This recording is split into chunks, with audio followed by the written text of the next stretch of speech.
एक व्यक्ति अपने पिता की मृत्यु होने पर संत के पास गया और कहने लगा कि मेरे पिता को स्वर्ग की प्राप्ति हो जाए, ऐसा कोई अनुष्ठान कर दीजिए। और संत ने फिर उसे कैसे समझाया, आओ जानते हैं कहानी के माध्यम से। तो जय गुरुदेव, जय मां गायत्री।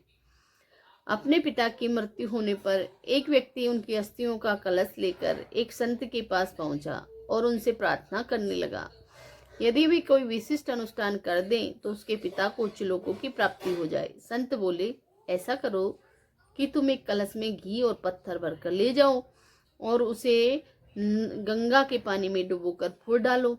युवक को लगा कि जरूर कोई विशिष्ट अनुष्ठान है, सो उसने कही का पालन किया और लौटकर सारा विवरण संत को सुनाया। संत ने उससे पूछा, बेटा घी और पत्थर का क्या हुआ? युवक बोला, महाराज घी तैरने लगा और पत्थर डूब गए। ये बात सुनकर संत बोले, तो अब ऐसा करो कि किसी महान पुरोहित के पास जाओ और उसे मंत्र पढ़ने को कहो जिससे घी डूब जाए और पत्थर ऊपर आ जाए। युवक बोला, महाराज आप तो मजाक करते हैं, भला ऐसे कैसे संभव है?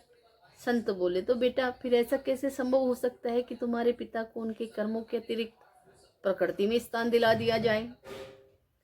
यदि उन्होंने जीवन में कोई भी शुभ कर्म किए होंगे तो बिना किसी अनुष्ठान के बेटा श्रेष्ठ स्थान को प्राप्त करेंगे, और यदि अशुभ कर्म किए होंगे तो सृष्टि की कोई शक्ति उन्हें उच्च लोक में आरूढ़ नहीं करा सकती है।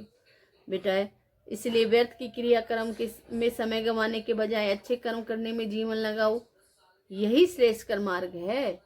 आगे की कहानी कल सुनेंगे। जय गुरुदेव।